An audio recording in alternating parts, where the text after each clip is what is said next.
kids need to be deeply connected to us and feel that safety in order to thrive. You're listening to the Mindful Mama podcast, episode number 221. Today we're talking about consciously parenting preteen girls with Sil Reynolds. Welcome to the Mindful Mama podcast. Here it's about becoming a less irritable, more joyful parent. At Mindful Mama, we know that you cannot give what you do not have, and when you have calm and peace within, then you can give it to your children. I'm your host, Hunter Clark-Field's Mindful Mama mentor. I help smart, thoughtful parents stay calm so they can have strong, connected relationships with their children. I've been practicing mindfulness for over 20 years. I'm the creator of the Mindful Parenting membership, opening soon. And I'm the author of Raising Good Humans, a mindful guide to breaking the cycle of reactive parenting and raising kind, confident kids. Welcome back. Welcome to the podcast. If you're new, welcome, welcome, welcome. So good to connect with you. This is a very cool episode because in just a moment, I'm going to be sitting down with Sil Reynolds and talking about adolescents. And if you have a boy, don't worry. This applies to you. It really is talking about relationships in general. And I'm talking to Sil, and Sil is the co-author with her daughter Eliza of Mothering and Daughtering, Keeping Your Bond Strong Through the Teen Years, and the host of We Thrive TV, a monthly vlog. And they have the mother-daughter duo. They have taught sold-out workshops nationwide for thousands of mothers and their preteen and teen daughters for the past 15 years. And they are incredible experts in this area and spirit guides, I believe. So if you are the parent of a daughter, like me, I have two daughters. You've probably been subjected to lines like, "Oh, just wait until she's a teenager," right? And so we push back really against this outdated way of thinking. And you can think of her as this daughter whisperer. She teaches us these mindful ways of connecting with our tweens and teens authentically. So I want you to listen for a few key takeaways. We're going to talk about what behavior issues in toddlers and in teens really mean. We're going to talk about how preteens and adolescents need us just as much or more than ever, and how our cultural narrative about teen girls is untrue and actually often dangerous.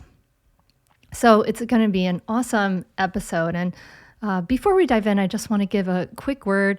I've been so happy to have the sponsors coming onto the podcast, and I want to tell you something about them because I am so selective about these sponsors. It's a little ridiculous. I feel like I reject 50% of the sponsors that are offered to me. There are so many that I say no to because I am so selective about it being authentic to what this podcast is and what we stand for. And I really believe wholeheartedly in every sponsor. So I'm just want to let you know that, and I hope you'll listen to the sponsor messages and you'll use the promo codes because that's how the sponsors know that this is a great place to share their message. So just want to share that. And I'd also want to let you know, of course, that the Mindful Parenting free training, if you're listening like the moment this is released, is happening this week. But Mindful Parenting is opening up briefly. It only has 4 days where you are ready to, where you are able to enter the membership. And this is the whole membership. It includes the 8-module Mindful Parenting course, and it includes a lot more. But it really is all the tools you need to get your kids to listen to dissolve anxiety, stress, and worry, to disarm your triggers, to kind of really understand what they are and disarm them so that you can stay calm, and to help your kids solve their own problems and to cultivate that willing cooperation. It's really about inside out. And we work on communication skills, loving and effective speech, so that you can really create strong, connected relationships where you don't have to use punishment and and power. And it's really, really exciting. But it's a membership because it's these are not quick tips, right? These are tried and true skills that, can be simple to learn, but a lifetime to master. And, just like learning these new habits and ways is like learning a new language, and you're not going to master like Swahili in 12 weeks. So that's why it's a membership. I really want to give my students the support they need with continuous learning, right? No matter what age or stage your child is in. So anyway, that is all happening very soon. And you can join at mindfulparentingcourse.com. That's at mindfulparentingcourse.com. I hope you'll join me. It's kind of like the way, and you also get like all these live coaching calls. So it's like a live podcast with me a couple of times a month. So that might be fun, right? And you can listen in or you can join in. So I hope you'll join me. It's kind of like Mindful Mama podcast up level. So yeah, that's at mindfulparentingcourse.com. And I think that's all I have to tell you before we dive into this conversation. Join me at the table as I talk to Sil Reynolds. Sil, thanks so much for coming on the Mindful Mama podcast. Oh, it is so my pleasure. Thanks for having me. And I really appreciate it. We've already established that you're in my favorite state, my home state of Rhode Island, which is so exciting. Living not far away from my beloved high school job. I love Rhode Island, the ocean state. The ocean state. It's funky little place, and but that's not what we're here to talk about. The reader, the listener, you'll probably be happy to hear that, since you may not enjoy my waxing romantic about Rhode Island. But you have been doing the work with your daughter for many years of mothering and daughtering, and it started with a book. Or maybe it in the middle there was a book, but it's, for me, it started with a book, Mothering and Daughtering. And you work with preteens and mothers and daughters, and the whole change of going into preteens, which is, for me, very personally apropos right now, because I have one daughter who's 13 and one daughter's 10. So we are in some years. So I'm just wondering, for you, how did this work? How did this work start? Such a good question, because it started with me. It started with having a daughter 29 years ago, and my first child and my only child, and going, oh shit. Because I laugh and I smile, but it was painful to recognize that I was scared I wouldn't know how to raise a girl. I had 3 brothers, and my relationship with my mother was never close. And maybe it was it was never close. And it got a lot worse during the teen years. Mm-hmm. And I felt as though I needed to figure it out.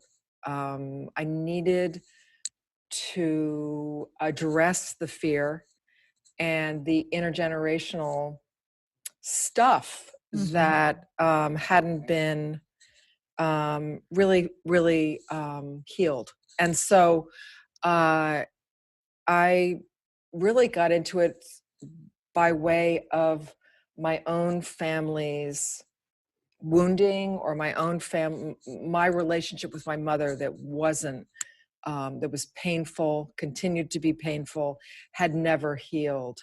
And so that's how I got into it, so that I could know better how to move forward with a daughter.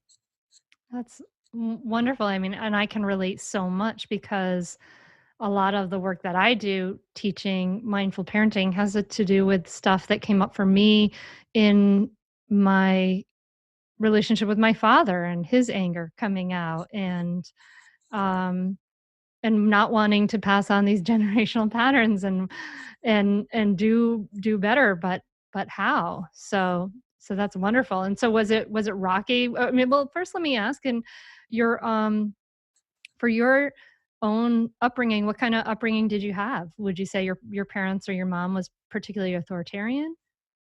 Good question. I would say actually that my parents were not authoritarian. They were actually not reactive. I'm really appreciative of that.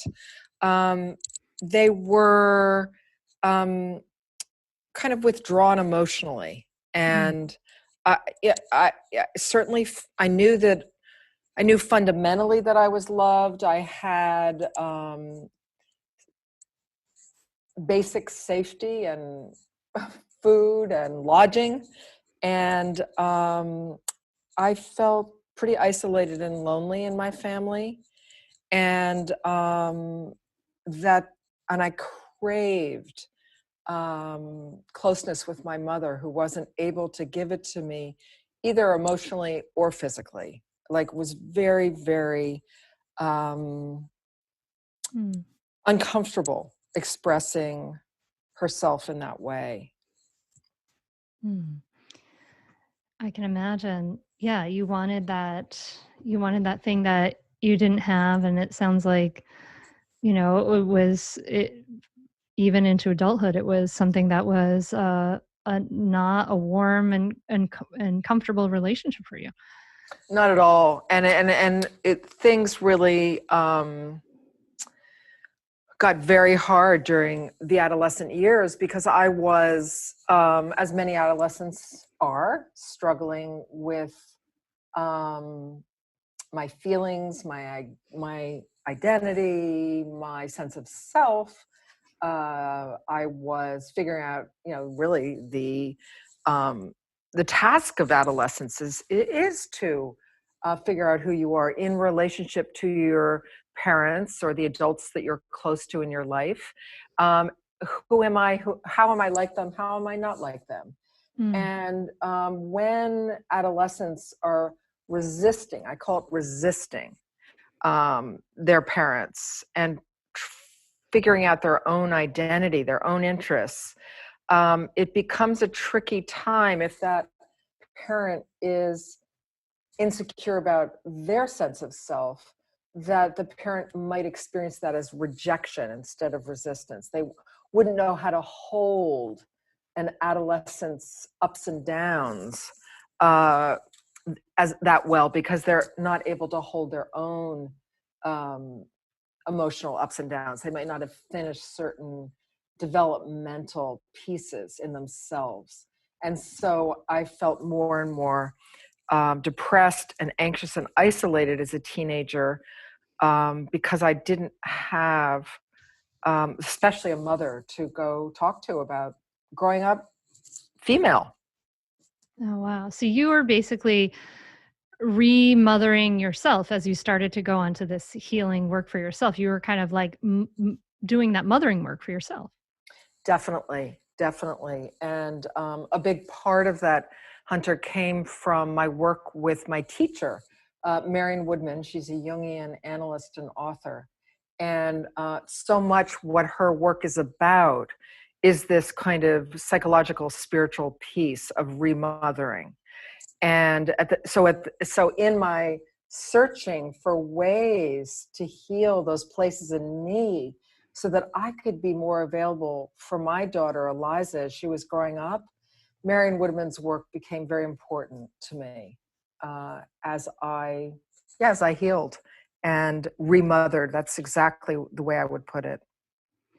Now, this is so interesting because you're speaking in these wonderful ways of depth and our healing and our psychology. But for many parents, we go into parenthood and we are faced with the difficulties of early childhood and those early years, and we just want to say, help me fix this difficulty, this problem outside of myself, right, which is my child. Let me make them make their behavior better, and then I will feel better. And what you're pointing to is a deeper look at parenting, which is these behaviors that my child is exhibiting are bringing up things for me that I need to heal, right? That takes this extraordinary level of self-awareness and self-understanding. And I'm wondering if you went through a phase kind of like that first phase of like, let me just, when your daughter was younger, I know you work a lot with preteens, but when your daughter was younger, of let me just fix this behavior and make this child be more orderly or whatever, and then I will feel better. Did you go through something like that?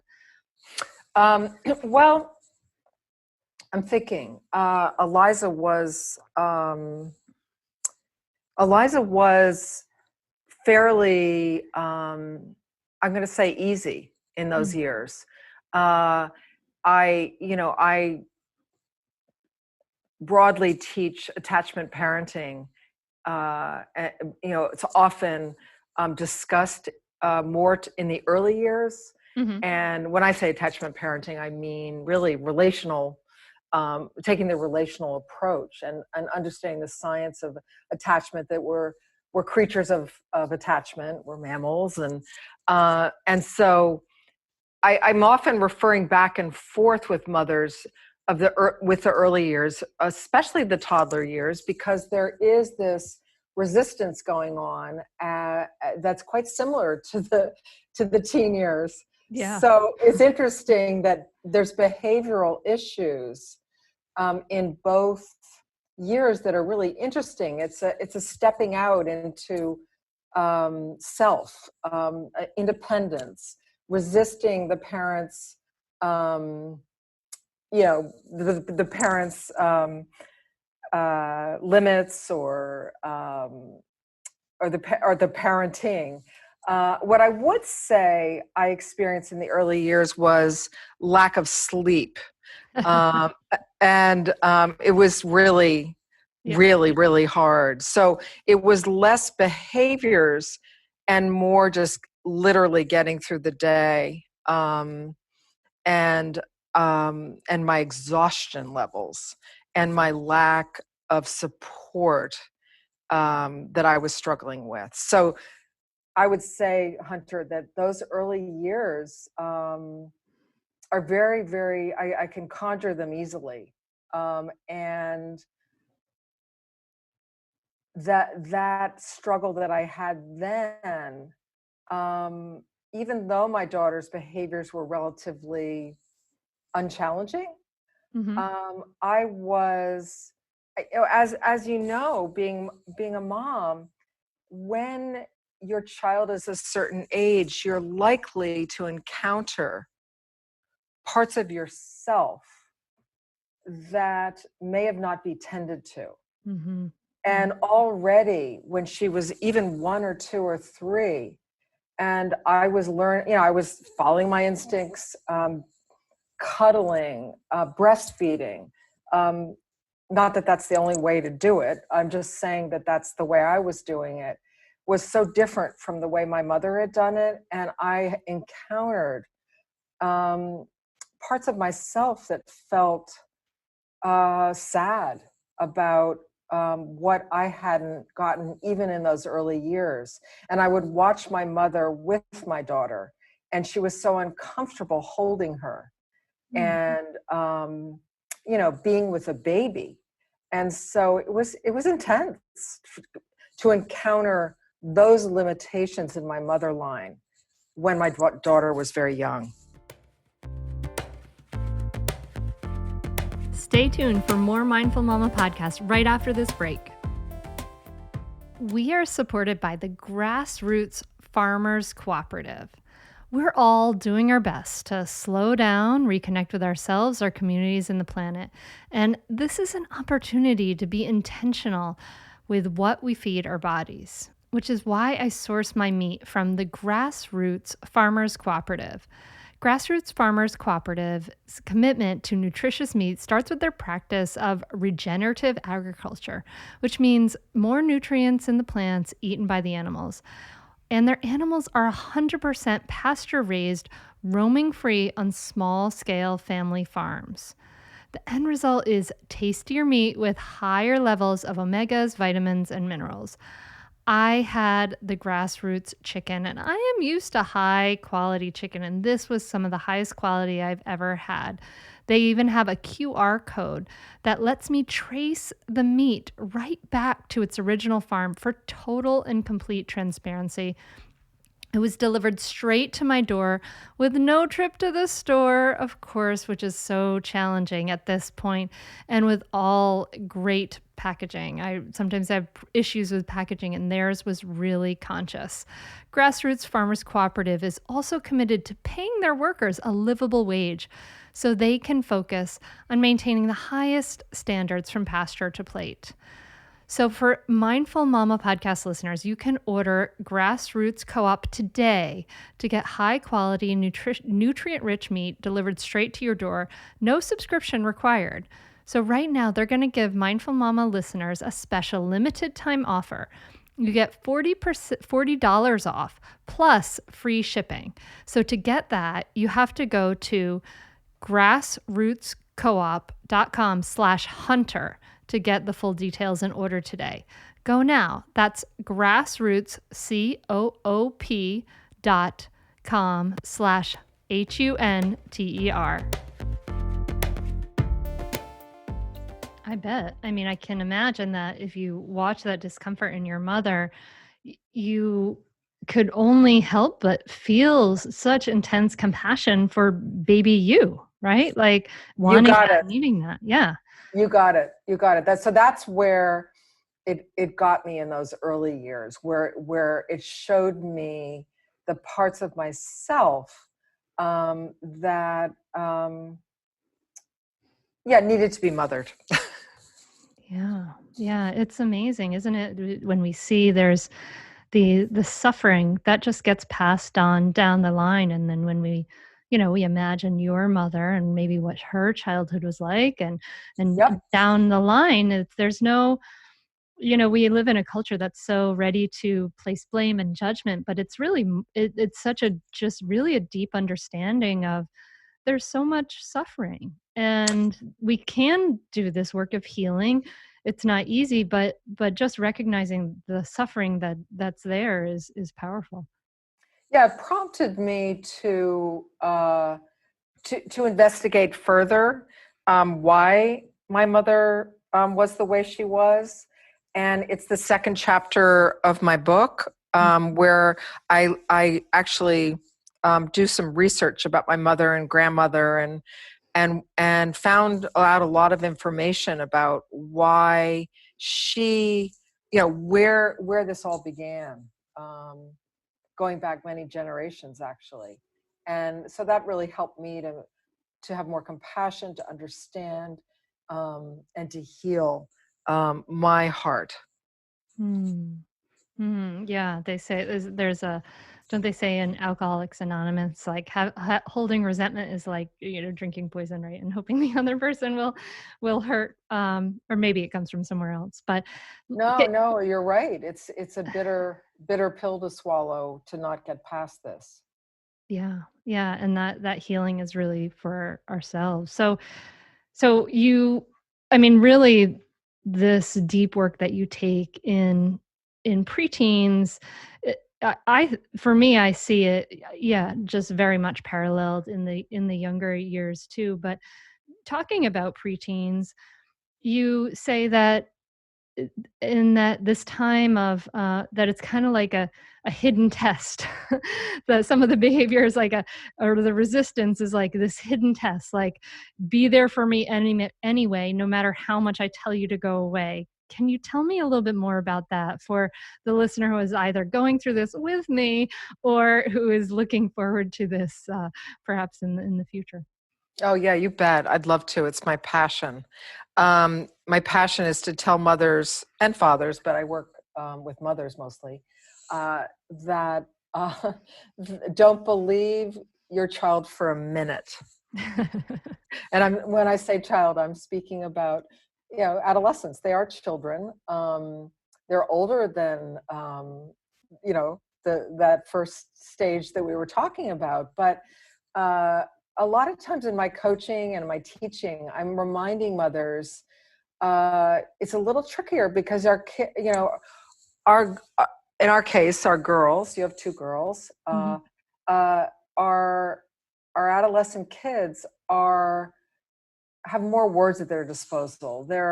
they're growing up in a lot of ways. They're more sophisticated than they, and so sometimes we can get tricked into forgetting that they need us just as much as ever, sometimes more than ever, during the preteen and teen years. And the cultural narrative is what I really want to bring our listeners' attention to, which is, you've probably heard, especially if you have daughters, there they are, a toddler, maybe having a little bit of a fit, and someone says, "Oh, you think it's hard now?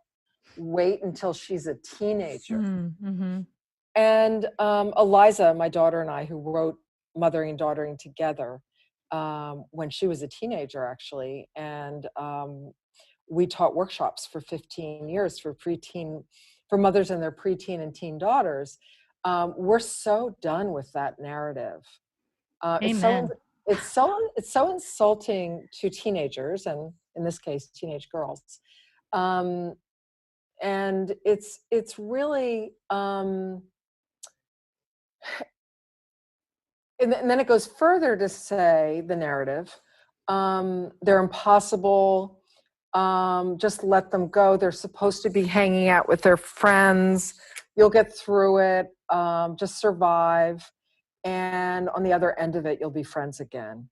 And in Mothering and Daughtering, which our tagline is actually thriving, not just surviving, we feel very strongly that not only is this not true, but it's can be dangerous. We've got a phenomenon in our culture now called peer culture, which has been growing in influence mostly since after World War II, but with each decade, it's more and more of a problem, where our kids, our adolescent kids, are taking their cues more and more from their peers. And with social media and growing up in a digital age now, and our teens being connected to phones and online a lot, this is becoming, unfortunately, a 24/7 kind of danger. And I say danger literally because the stats show that the more kids move their attachment instincts onto their peers, the tougher it is for them. Teen suicides are up. Self-destructive behavior is up.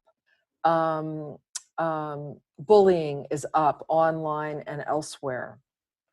And so a big part of what we teach in Mothering and Daughtering is that the reason why we're talking about attachment parenting during adolescence is because more than ever, we need to understand the attachment science, that actually it's not normal for adolescents to be more connected to their friends, to have great friends, to hang out with their friends, totally. But we're hardwired as children and during adolescence to have a primary attachment to our parents or to the adults in our lives who we are closest to. We need it developmentally for them to protect our hearts, for them to protect our vulnerability, so that the vulnerability we can stay vulnerable and soft and open because the adults in our lives have our back. It's incredibly anxiety producing for preteens and teens to resort to getting their emotional support predominantly from their peers, because it's like the blind leading the blind. And it's a very, I'm certain that it's really the primary issue is to not use a behavioral approach to parenting. I don't think ever, but And what do you mean by a behavioral approach, so we can define it for the listener? Sure. I mean, that we are doing timeouts, discipline, Mm-hmm. consequences, instead of relying on the relationship. So in other words, Mm-hmm. I'm not saying that we 100% don't use those things. Every parent has to find their own way. What I am saying is that if there's a behavioral problem, in my work, I found personally as a parent and in the coaching and teaching I do, that it's a relational issue that needs to be addressed. And when I'm working with parents who are struggling with their adolescent kids' behavior, I'm interested in figuring out how to strengthen that bond, that relationship with that kid. Grounding is an example of discipline or consequences after an adolescent kid has broken a rule or hurts themselves or another or not been responsible in some way. And, I'm okay with grounding if it's really about grounding, like grounding the relationship, the heart, the nervous system, getting close again, talking about what happened and finding, the heart of the matter. Finding more connection if the kid's going to be home for a week or two, not isolating them in their room and punishing them, because that's not going to create true remorse, empathy, feelings, and grow the relationship between the parent and child closer.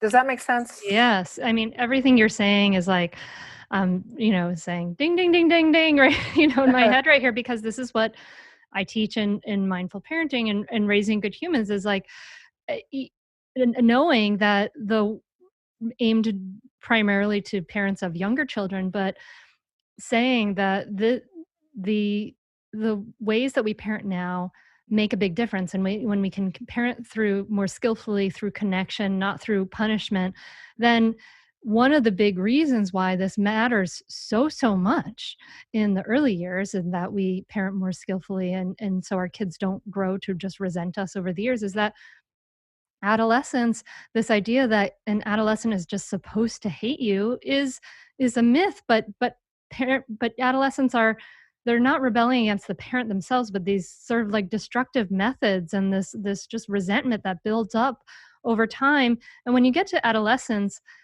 that's when you don't have as much power, of reward and consequence, et cetera, over this more independent person. And if all you've used is power, you have no influence, right? If Exactly. and you're talking about like, let's look at the relationship. How can we parent in such a way so that we're building a closer relationship so we have influence and so that our kids can have the extraordinary benefit of our grounding influence through a very tough and challenging time. Yeah, I mean, I'm right there with you, and I love your work because it so resonates um, with this idea that and this is Gordon Neufeld's quote, if you have your child's heart, no discipline is necessary. Mm. And discipline by, in terms of, I mean, really in the sense of punishment or consequential stuff, because kids need to be deeply connected to us and feel that safety in order to thrive. And what I notice in helping parents is that when I can help them retrieve, there's actually a term for it, retrieve their teenager. Mm. There's actually a practice of retrieving that heart, finding connection again. Often best done away from for a weekend, or we've always found that our workshop weekends are great retrieval opportunities where mother and daughter reconnect in ways they haven't for a long time, because they're away from phones, and they're taking a break, and they're coming and staying at a place together, and they're part of a community that's really about that it's socially acceptable and cool, actually, to be close with your mom during the teen years. And I just think it's really sad, to watch. And it makes me happy, too, when I watch these girls literally climb back into their mother's laps. And, because we are creatures of attachment. And when the conditions are right, that's what our children do. And we need to make the conditions right and understand that they need us very, very much to be the safe harbor. True dependence creates true independence in children. And that's the same with adolescents. And I find that this approach, this relational approach, is very effective. I can relate to all of what you were saying, because I remember at sometimes that idea of true dependence creates true independence. I remember thinking, as I grew into my 20s and looked back at my own childhood, thinking there was too much push for independence. Like, I wanted to have some more, I think, in my own family. But I was thinking about what you said also about your workshop weekends, which I have read about in the Kripalu catalog and wanted to go to with my child. And she says, no way, Jose, will she go to anything like that with me? But she will go on a backpacking weekend with me. So we have done that too. And she does come and sit close and just physically like throw herself into me.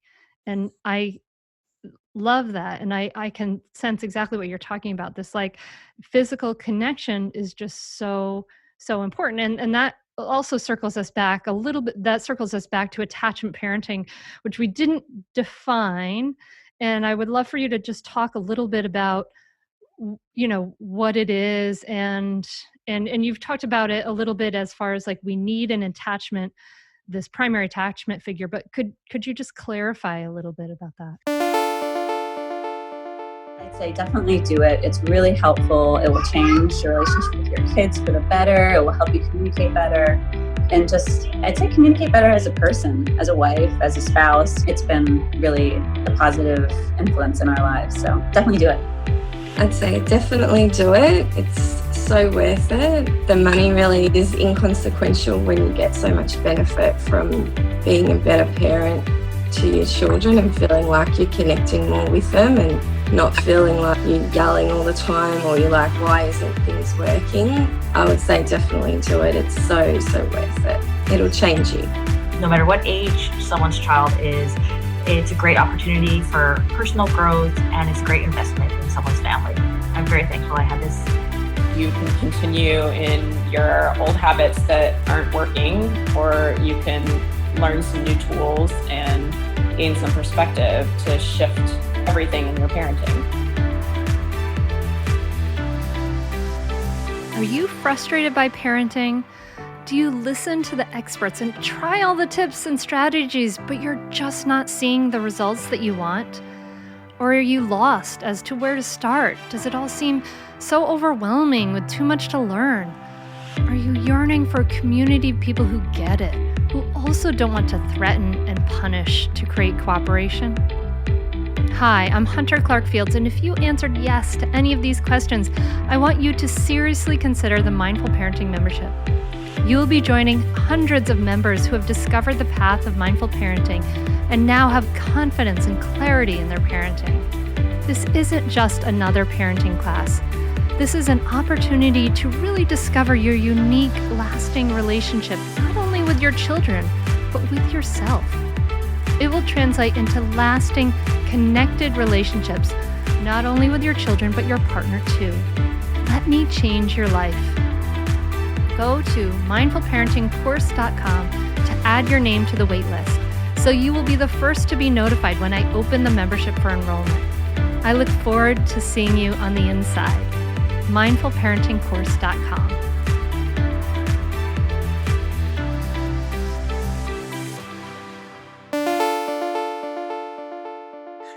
Sure. Because, and I think also for your listeners, the attachment parenting that they're more used to hearing about is, discussions about family bed and how long do you nurse for, and why those are really important questions, and each family figures that out. Behind those questions and discussions is the latest, I think, parenting research over the last few decades, besides neurophysiology, but they overlap, is this notion that we have these relational brains. Okay, so we have three brains, we humans. We have the frontal lobe, the neocortex, which some call the executive function, and that grows to its full fruition by about age 25, and that's found only in humans, which is sometimes what I say to people is your adolescent, or even, your college age kid, just remember they need you to sometimes step in as the executive because their executive function isn't fully grown. But I digress, because the attachment brain is the relational brain, or called the limbic brain. And a lot of times in mothering and daughtering, in fact, I wrote 2 chapters on it. I talk about mirroring and containing. And mirroring neurons were first named in the 90s. And of course, we have intuitively always sensed this. Our babies search for our eyes. That eye contact feels so crucial, doesn't it, for landing with our kids and our loved ones. And literally, we're hardwired to be seen, literally and deeply, emotionally, for who we are. It's like seeing into the soul of our child. And so the relational brain and the science behind this is showing us that, yes, children, and that's what, and again, in the early years when we have stranger anxiety, we learn, stranger anxiety is not a bad thing. It's showing us that our child is becoming primarily attached to us. And they know the difference between who they know well and who they don't know well. Well, it's the same into adolescence, not, where we're carrying our kids around, but their attachment to us is just as strong and just as important, but not as, but the attachment is more at a distance. So when they're home from school, they might, like you said, your daughter climbing into your lap, or she might be in the next room. And my daughter used to love, during the teen years, being in the room next door to the kitchen with the door open. I could just hear her humming and loving the connection to me, her primary attachment, but from a little bit from a distance. But that same primary attachment that exists in those early years needs to be maintained through adolescence. And that's what I'm talking about, is that our relational brains, that limbic system, needs that level of connection. And if we're not there consistently for our kids, if we don't understand this science, they will find it elsewhere. And that's where peer culture can be very seductive, and where we need to reinforce, where I need to reinforce as a parenting teacher and coach, that parents need to trust their instincts. When they're being told that they're being a helicopter mom because they are sensing they need to be more involved, not less involved in their teenager's life, I tell them, you go, girl. Helicopters moms are rare. Helicopter dads are rare. Yes, they're pathological. They're too involved in their kids' lives. But in all my experience as a parenting coach, I found helicopter parenting as extremely rare, and that I encourage parents to trust their instincts, to stay involved, to make sure that, to be bold.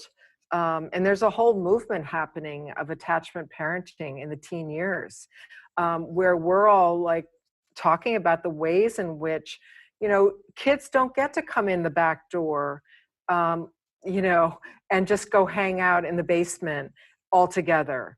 They come in the front door and you say hello to them, and you realize, and you look in their eyes. You can tell a kid who is peer oriented right away. They struggle to even look into an adult's eyes. And there's a lot of work I do with coaching parents and educators to know how to retrieve these kids who are hurting and feel very vulnerable to the kind of bullying culture of peer culture. It's like kind of Lord of the Flies on steroids. Yeah, I can imagine that. But if it depends on sort of the relationship with the parent all along. And you talked about this idea that, and I'd love to talk about this idea that like your adolescent isn't rejecting you. They're rejecting an outmoded way of relating to you. So exactly. Yay. Yeah. So like how should we be relating to our kids if we want to keep them, keep that influence and keep that, but we don't want to, we don't want to smother them, and we don't want them to hate us. It's frustrating, Well, knowledge is powerful. And I'm sure there's listeners that hear you say that, Hunter, and go, yeah, right on. It's like, if we know the science, if we understand that it's part of our kids' job in adolescence to try on different, identities, including like being embarrassed by your behavior, because they're in the process of figuring out who they are, and they're so connected with you, mama, that your daughter or son you might see the eye rolling and the resistance. But if you're not taking it personally and you understand, there can be a part of you that kind of is fascinated and goes, oh my God, she's figuring it out. And I'm not saying it doesn't hurt on one level, especially if our own adolescence is unresolved because our mother or father took our behavior personally, our resistance or quote unquote rejection personally. But if we have the confidence as adults, as fully differentiated adults, we can be fascinated by our kids' resistance, and by not taking it personally, imagine how reassured they feel that it would be like the same as us taking our toddler's tantrum personally. It's not any different. Like, imagine how devastating that would be for a toddler if we took their tantrum personally as an affront to us. Obviously a teenager has more words at their disposal, and they can say, I hate you, mom, or I hate it when you dance like that, or, oh, mom, stop it, you're embarrassing me. However, that's their version of tantrum and resistance. And if we can hold steady through the storm, we are maintaining the same thing, object constancy. We are, an adult who is not being swayed by a teen tantrum. I'm not saying it's all the time, but if fundamentally we understand that, it makes parenting during the teen years so much more interesting, fun, and effective. I love this, and I think this is the intention that we absolutely need, to hold steady through the storm, to not take it personally. I will be practicing, so for sure. But tell me a little bit more about mirroring and containing. What you mentioned those, what are they, and how do they help? Oh, I love talking about mirroring and containing. I first heard those words used in the context of relationship through, again, my teacher, Marion Woodman. I would take courses from her, and she would, the women she was working with, I being one of them, and I'm also a psychotherapist, so I was really learning a lot about her method. And she was talking to us in this notion of remothering, that we could contain and mirror self if that hadn't been done to the extent we needed it as a child. And so mirroring is quite like what I was saying before. It is literally the mirror neurons in the relational brain reflecting back to that child. I see you. I delight in you.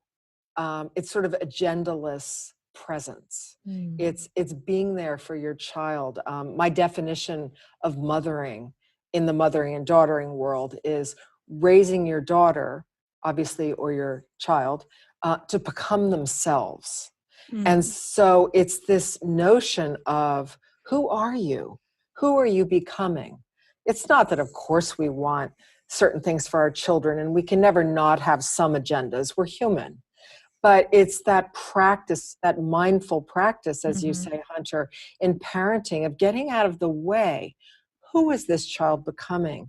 And how can I reflect back to her or him? How do I mirror to her who her soul, her very being, and delight in it so that she grows into the best version of herself? Containing is a word that I use for the holding that we do as mothers. So it certainly starts with the uterus, doesn't it? Whether we biologically carried our children or not, there's the metaphor. And then when we hold them literally as babies, that's another container. And then when we create safety, when they're running around as toddlers, and we safety proof a room, that's a kind of containment. We're making their environment safe. Containment then becomes more and more psychological and emotional. Our kids might be at school, but they know they've been able to internalize that we have their back, that we're there for them. They might be in the other room. They might be out and about, but they can feel our love sustaining them, even when we're not in the same room. And so containing is also about boundaries, setting limits, creating many different kinds of safety so that our kids are growing up not in a bubble, but in an appropriately boundaried life, so that they know where they begin, where they end psychologically, physically, and emotionally. Yeah. Yeah, that makes sense. I mean, I'm thinking back to my own adolescence, actually spending lots of time with a bad crowd in the town that you now live in. I love it. Oh my God. Spent a lot of time at that Burrs Hill playground. But I could have used some boundaries. I could have, but then my own father was unskillful with these boundaries. Like it was, you know, a lot of, you know, harsh yelling kind of stuff. And I was like, well, I'd been raised to be independent all the way along. See you later. I'm just going anyway, you know, and there was a lot of conflict for me personally with that, but the boundaries would make a lot of sense if I had to do some kind of sports team instead of spending all those afternoons in Rhode Island. Things might have been a little different, but not that I regret anything at this point. I've learned a lot. But, you know, I could really see that. Well, you know, when we're mirroring and containing consciously, not perfectly, but consciously, and as a mother, as a parent, we are kind of combining heart and mind.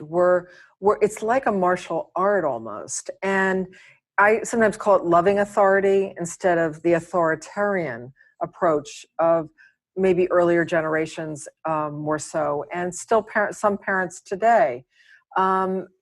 it's tempting to say, do it because I said so. And sometimes that's appropriate. And if the relationship is strong and there actually is a hierarchy here. There's a social hierarchy, and I call it being an alpha mom. Being in right relationship with yourself and being in right relationship with your kids so that they know actually that you are in charge and that you do call the shots, but with love and with, sometimes negotiation is appropriate. But it's huge relief to teenagers for their parents to set limits and to be involved in their kids' lives in that way, in a loving way, but in a firm, loving way. Sil, I could talk to you about this probably a lot longer, just selfishly, with my own daughters, who I was actually able to watch my 13-year-old in the hammock as we were talking. It was so lovely. I could talk to you about this for a really long time, but I want to, of course, respect your time and Mothering and Daughtering is an amazing book. So I just want to thank you for the work that you've done and put out there and your insight that you've offered to the world and for so many of us. It really makes a big difference, and it just has so many ripple effects. It's really quite profound. So I'm very grateful for what you've done. Thank you, Hunter. I'm really touched. Thank you so much. I really appreciate you saying that. It means the world to me, and I have loved being here, talking with you. It's, obviously our work is so simpatico. We're doing the same work with slightly different age groups, and it's just so heartening to me that we can take this discussion from the beginning through adolescence and keep showing up in very similar ways as we did in the early years, that we can keep showing up and feel confident about trusting our instincts during the teen years as well. Yes, absolutely. I love it. And boundaries, empathetic boundaries, setting limits, and being curious, right? That's one of the precepts of mindfulness is curiosity. Who are you today? Oh, I love it. I love it. Yeah. So where can people find out more about you and your work? They can go to motheringanddaughtering.com.